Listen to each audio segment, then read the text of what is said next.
North और east India में खाना बनाने के लिए सरसों के तेल का इस्तेमाल होता है। वहीं गुजरात, महाराष्ट्र, कर्नाटक और आंध्र प्रदेश में मूंगफली के तेल का इस्तेमाल किया जाता है और केरल में नारियल के तेल से खाना बनता है। एक टाइम था जब हर भारतीयों के घर में कच्ची घानी थी और लोग खुद से तेल निकालते थे। आज हम रिफाइंड ऑयल का इस्तेमाल करते हैं। तो क्या आपको पता है कि आजकल यूज होने वाला रिफाइंड ऑयल फैक्ट्री में कैसे बनता है? आपने पार्ले जी तो खूब खाया होगा, बट क्या आपको पता है कि पार्ले जी कैसे बनता है? आपने अपने बचपन में पेंसिल का भी जरूर यूज किया होगा, लेकिन क्या आपने कभी सोचा है कि पेंसिल कैसे बनती होगी? एक लकड़ी के अंदर पतले से ग्रेफाइट के तार को कैसे घुसाया जाता होगा? पोटैटो चिप्स तो हम सभी का फेवरेट है, इसे हम घर पे भी बना लेते हैं, बट आज हम देखेंगे कि पोटैटो चिप्स फैक्ट्री में कैसे बनता है। और क्या आपको पता है कि सोना यानी कि गोल्ड जिसे हम गर्दन में पहनते हैं, ये कहां से आया होगा? पोटैटो चिप्स हम सभी का फेवरेट है, लेकिन आप में से बहुत कम लोग ऐसे होंगे जिन्हें सच में पता होगा कि फैक्ट्री में पोटैटो चिप्स कैसे बनता है। सबसे पहले खेतों से आलू को फैक्ट्री तक पहुंचाया जाता है, फिर इन आलुओं को एक वॉशर में डाल के अच्छे से धोया जाता है। इसके बाद इन आलुओं की चटनी होती है, जो आलू 1.5 सेंटीमीटर से कम डायमीटर का होता है, उसे अलग कर लिया जाता है। इसके बाद एक कन्वेयर बेल्ट की हेल्प से इसे आगे भेजा जाता है, जहां इसको नंगा किया जाता है। फिर इसे एक बार और पानी से धोया जाता है। इसके बाद इस आलू को स्लाइसर में भेज दिया जाता है, जहां इसको पतले पतले स्लाइसेज में काटा जाता है। एक बार और इन स्लाइसेज को धोया जाता है ताकि आलू में मौजूद स्टार्च बाहर निकल जाए। फिर इन आलू को गर्म पानी से नहलाया जाता है। उसके बाद इसे सुखाकर इसे फ्राई होने के लिए छोड़ा जाता है। फिर करीब 300 डिग्री सेल्सियस पर 3 मिनट तक फ्राई होने के बाद इसे बाहर निकाला जाता है। अब एक बहुत बड़े बैरल्स के अंदर इसमें फ्लेवर ऐड किया जाता है। फिर कोई बंदा इसको टेस्ट करता है और तब अंत में इसकी पैकेजिंग होती है।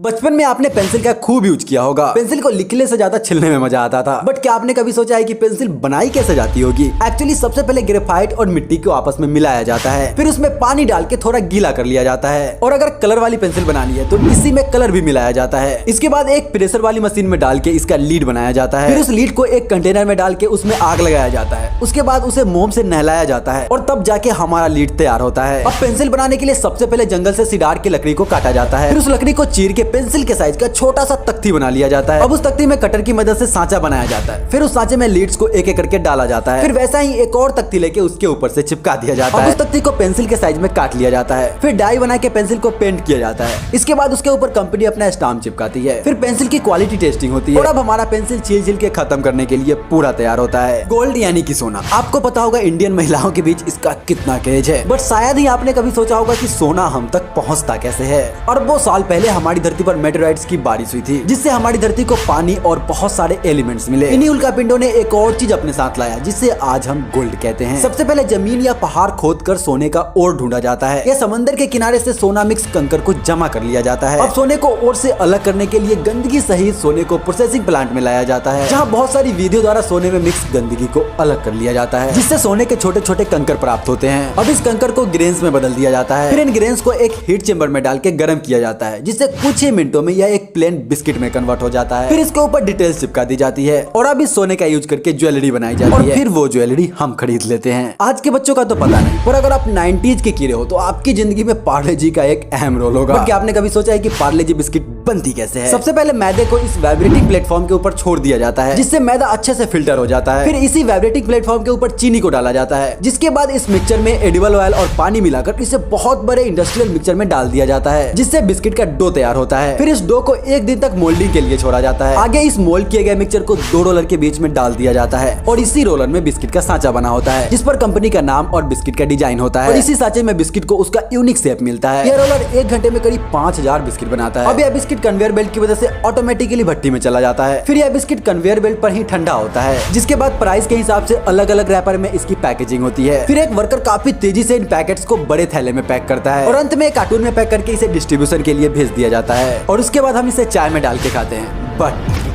पैसा बर्बाद बहनचोद। इसकी शुरुआत होती है खेतों से। सबसे पहले सोयाबीन को ट्रैक्टरों में भर के मंडी में लाया जाता है, जहाँ से बड़ी बड़ी कंपनियां इस सोयाबीन को खरीद कर अपने फैक्ट्रीज में ले जाती है। वहाँ इसे अच्छे से धोया जाता है। फिर आगे इसे मशीन में डाल के क्रश किया जाता है, जहाँ इसके 2 टुकड़े हो जाते हैं और सोयाबीन का छिलका सोयाबीन से अलग हो जाता है। अब इस सोयाबीन के टुकड़े को बॉयलर में डाल के उबाला जाता है, जहाँ सोयाबीन गल जाता है। फिर सोयाबीन मिला हुआ गाढ़ा सा liquid automatically while press machine में चला जाता है, जहाँ हाई प्रेशर की वजह से खराब पानी अलग हो जाता है और तेल अलग हो जाता है। अब इस तेल में केमिकल मिलाकर इसे 2 बार 400 डिग्री सेल्सियस और 600 डिग्री सेल्सियस पर उबाला जाता है, जहां इसका चिपचिपापन खत्म हो जाता है, बट इसी के साथ विटामिन और पोषक तत्व भी खत्म हो जाते हैं। इसलिए तो रिफाइंड ऑयल को जितना हो सके उतना कम ही खाना चाहिए।